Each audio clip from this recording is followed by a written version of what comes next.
할렐루야. 2026년 7월 12일 이달의 둘째 주일입니다.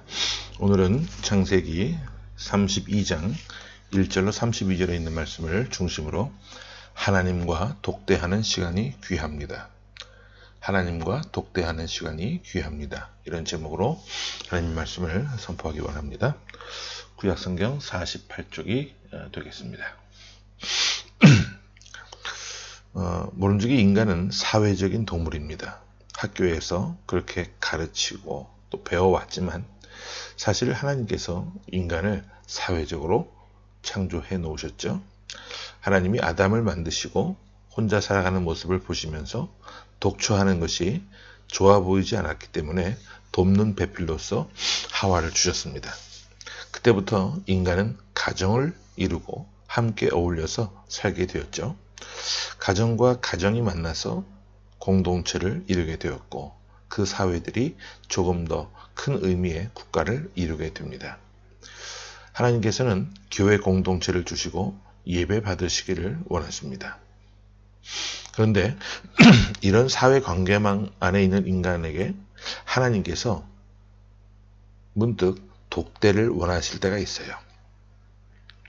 그때는 비상시국입니다. 하나님께서 나를 붙들고 하실 말씀이 있으실 때 따로 만나자고 하십니다. 이럴 때 우리는 긴장해야 합니다. 야곱은 인생에 있어서 딱 2번 하나님과 독대하는 시간을 가졌습니다. 오늘 본문보다 20여 년 전에 있었던 창세기 28장에 나와 있는 말씀들인데요. 거기서 야곱이 먼저 하나님과 한번 마주치는 일이 있었죠. 아버지와 형을 속이고 외삼촌 라반의 집으로 도주하던 그날 밤 루스라고 하는 땅에 누워서 하나님을 만났을 때 바로 그때를 말합니다. 야곱은 그때 자기 집에만 계신 줄로 알고 있었던 하나님을 그곳에서 배웠습니다. 하나님을 만나고 난 이후에 그곳에 자기가 누웠던 곳에 기름을 붓고 내가 이곳을 하나님의 집으로 삼겠습니다. 그러니 하나님은 내가 가는 곳마다 하늘들의 문을 열어 주십시오라고 기도를 드립니다. 하나님은 그때부터 야곱을 복 주시기로 작정하시고 그가 가는 곳마다 함께 하시며 은혜를 베풀어 주셨죠. 이제 20여 년이 지난 오늘 이 시간에 야곱은 또 다른 의미에서 하나님과 독대를 하게 됩니다. 20여 년 전 야곱은 잃을 것이 아무것도 없는 빈털터리 인생이었습니다. 손에 쥔 것이 아무것도 없었어요. 그런데 시간이 흐르고 난 오늘날 그의 손에는 너무나도 많은 것들이 주어져 있었습니다. 잃을 것이 많았다는 것이죠. 가진 것이 너무 많았습니다. 가축은 2떼를 이루었고 아내는 4명이나 되었고 자식은 11명이나 되었습니다. 이제는 쌍둥이 형인 에서를 만나야만 됩니다. 에서가 저기 멀리서 군사들을 거느리고 오고 있다고 하는 소식을 들었을 때 야곱은 두려웠고 답답하기 이를 데가 없었습니다. 에서가 그 옛날 자기를 죽이려고 했던 모습이 떠오른 거예요. 이제는 피할 수 없이 에서의 칼에 죽어야 하는가 생각을 하게 됩니다. 아무리 계산해 보아도 피할 수 없는, 여태까지는 미꾸라지처럼 잘 빠져나갔던 야곱이었지만 이제는 피할 수 없는 상황이 오고 만 것이죠. 그때 어떤 일이 일어나는지 우리 본문 24절부터 함께 보겠습니다. 시작.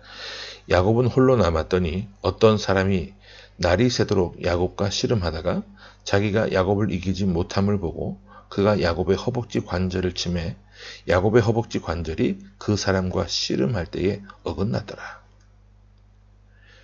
자, 야곱은 자기 가족들을 먼저 보내고 홀로 남아 있었습니다.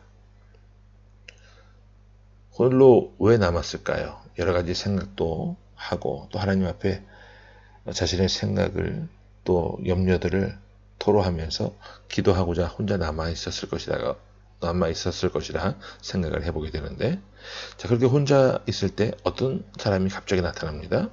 그리고 그와 함께 날이 새도록 씨름을 합니다. 이 씨름을 하다라고 하는 원어는 아바크라고 하는 시브리어를 쓰는데 붙들고 놓지 않다라고 하는 의미를 가지고 있는 단어입니다. 붙들고 놓지 않다. 자, 야곱이 놓지 않았습니까? 그 사람이 놓지 않았습니까? 본문을 보면 어떤 사람이 날이 새도록 야곱과 씨름했다라고 말씀해요. 주어가 어떤 사람이라고 말씀합니다.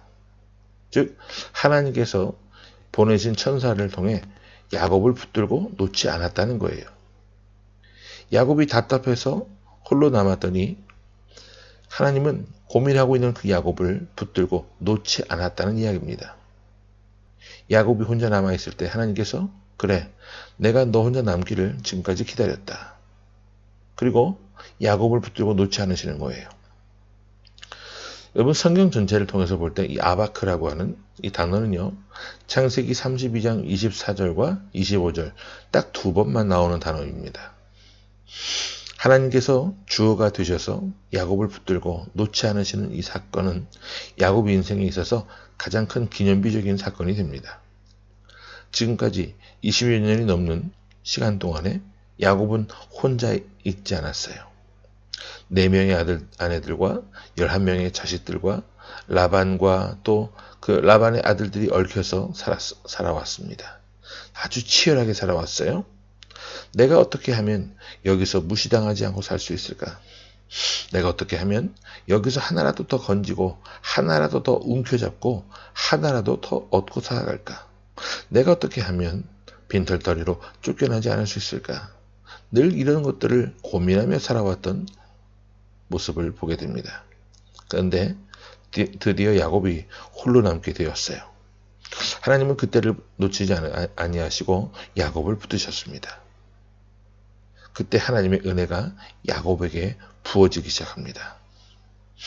오늘 우리가 살아가는 인생 가운데 하나라도 더 붙잡으려고 하나라도 더 건지려고 사람들 사이에서 치열하게 부대끼고 살아가는 그런 모습을 갖고 있다면 우리가 한 가지 생각을 해봐야 할 것이 있습니다.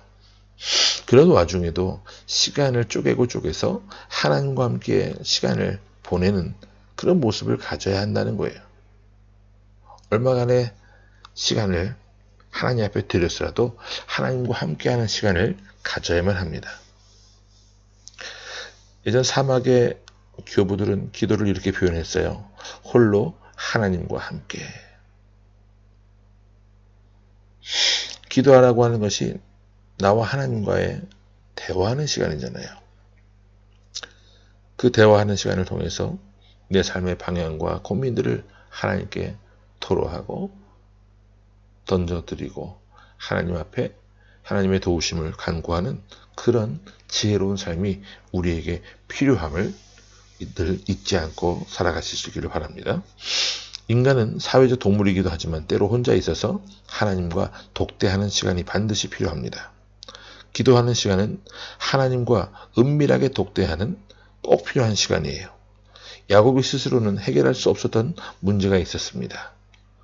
쌍둥이 형이었던 에서와의 관계 회복의 문제였죠. 그런데 그 문제가 홀로 있음으로 인해서 해결을 되게 되는 겁니다. 하나님이 야곱을 붙들고 놓지 아니하심으로 아바크, 붙들고 놓지 아니하심, 그 은혜로 인해서 해결해 주셨어요. 내게 해결할 수 없는 문제는 홀로 하나님 앞에 남으면 하나님이 내 인생의 문제에 깊이 들어오셔서 반드시 해결해 주심을 꼭 기억하실 수 있기를 바랍니다. 우리 본문 1절과 2절을 이어서 함께 봅니다. 자, 시작. 야곱이 길을 가는데 하나님의 사자들이 그를 만난지라 야곱이 그들을 볼 때에 이르기를 이는 하나님의 군대라 하고 그 땅 이름을 마하나임이라 하였더라. 야곱은 하나님의 사자들을 보고 그곳 이름을 마하나임이라고 불렀는데 그 뜻은 두 진영이라고 하는 뜻입니다. 눈앞의 두려움보다 먼저 하나님은 이미 보이지 않는 보호를 배치해 두셨음을 알게 됐죠. 천군 천사를 동원해서 야곱을 지키시고자 하신 그 하나님의 모습들. 이어서 3절부터 쭉 8절까지 말씀을 보면 계산으로 쪼개는 믿음을 가지고 있는 야곱의 모습을 보게 됩니다. 가족과 소유를 두 때로 나누었고 이런 나누는 모습을 볼 때 참 지혜롭다라고 우리가 생각할 수도 있지만 여전히 이 모든 것들은 야곱이 불안해해서 만든 계산들이죠. 믿음의 사람들이라 할지라도 위기 앞에서는 여전히 계산을 하는 이런 연약한 모습을 우리는 보게 됩니다. 그 다음 우리 9절부터 12절을 보기를 원하는데 약속을 근거로 드리는 기도의 모습을 보게 됩니다. 같이 봅니다. 시작. 야곱이 또 이르되 내 조부 아브라함의 하나님 내 아버지 이삭의 하나님 여호와여 주께서 전에 내게 명하시기를 내 고향 내 족속에게로 돌아가라 내가 내게 은혜를 베풀리라 하셨나이다. 나는 주께서 주의 종에게 베푸신 모든 은총과 모든 진실하심을 조금도 감당할 수 없사오나 내가 내 지팡이만 가지고 이 요단을 건넜더니 지금은 2때나 이루었나이다. 내가 주께 간구하오니 내 형의 손에서 에서의 손에서 나를 건져내시옵소서. 내가 그를 두려워함은 그가 와서 나와 내 처자들을 칠까 겁이 나기 때문이니이다. 주께서 말씀하시기를 내가 반드시 내게 은혜를 베풀어 내 씨로 바다에 셀 수 없는 모래와 같이 많게 하리라 하셨나이다. 야곱의 기도는 성경에서 볼 때 매우 성숙한 기도인 것을 보게 됩니다. 왜냐하면 이유가 있어요. 하나님의 말씀을 기억하면서 드린 기도였고 자신의 무자격, 자격이 없는 그 연약한 모습을 고백을 한 것을 보게 됩니다. 그리고 기도를 할 때 다른 것이 아닌 하나님이 주신 약속의 말씀을 근거로 기도한 것을 보게 되고요. 그리고 야곱은 처음으로 은혜에 근거한 기도를 드렸어요. 이런 모습을 볼 때 야곱이 드리는 이 기도가 성경에서 매우 보기 드문 굉장히 성숙한 그런 기도였음을 알게 되죠. 여러분들도 예배 시간에 대표 기도를 하시든 개인적으로 하나님 앞에 간구하는 시간을 갖든 간에 이런 매우 구체적이고 또 성숙한 기도를 드릴 수 있는 삶의 모습이 될 수 있기를 바랍니다.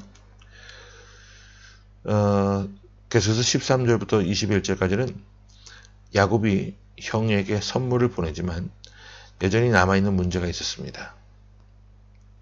결국 하나님은 야곱을 홀로 남게 하셨고 그 둘만의 관계 속에서 은혜를 또 해답을 주시는 것을 보게 됐죠. 변화는 군중 속이 아니라 하나님과 단둘이 있을 때 일어나게 된다는 것을 여러분들 꼭 기억할 수 있기를 바랍니다. 여러분들이 여러 사람들과 어울려 있다고 해서 문제가 해결되는 것이 전혀 없어요. 오히려 그 속에서 나와서 하나님과 단둘이 독대하는 그런 시간을 갖게 되기를 바랍니다. 우리 결론적으로 24절부터 32절을 보겠는데 이제 야복강에서 씨름을 하는 야곱의 모습을 보게 되죠. 자, 같이 봅니다. 시작. 야곱은 홀로 남았더니 어떤 사람이 날이 새도록 야곱과 씨름하다가 자기가 야곱을 이기지 못함을 보고 그가 야곱의 허벅지 관절을 치매 야곱의 허벅지 관절이 그 사람과 씨름할 때에 어긋났더라. 그가 이르되 날이 새려 하니 나로 가게 하라. 야곱이 이르되 당신이 내게 축복하지 아니하면 가게 하지 아니하겠나이다. 그 사람이 그에게 이르되 내 이름이 무엇이냐? 그가 이르되 야곱이니이다.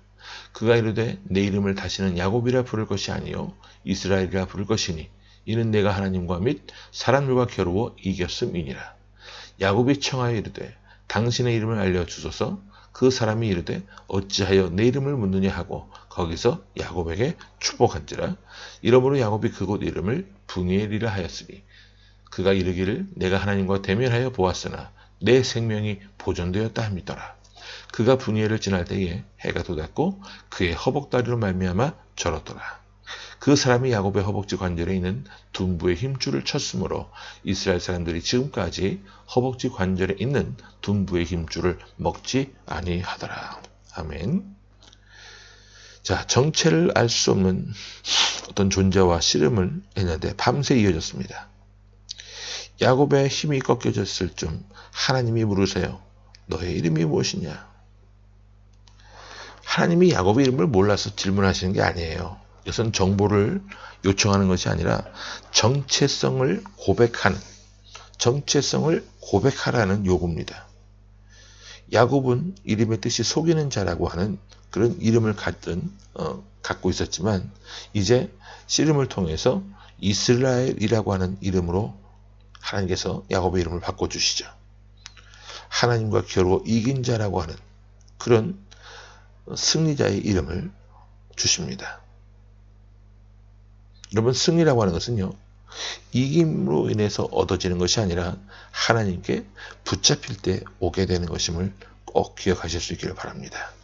그리고 씨름의 결과로 인해서 야곱이 절뚝거리게 되는데, 이것은 패배의 흔적이 아니라 그의 인생에 있어서 은혜의 표식이었음을 우리가 알게 되죠.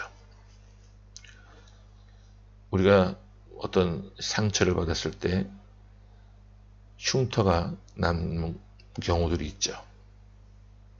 그냥 단순하게 넘어져서 다친 그런 상처가 아물면서 남긴 어떤 이런 흉터들은 별 의미가 없겠지만, 내가 정말 뼈빠지게 고생하면서 아니면 생사를 가르는 그런 큰 사고를 당하고 난 이후에 남은 어떤 흉터라고 한다면, 그것을 볼 때마다 많은 생각에 잠기게 될 겁니다.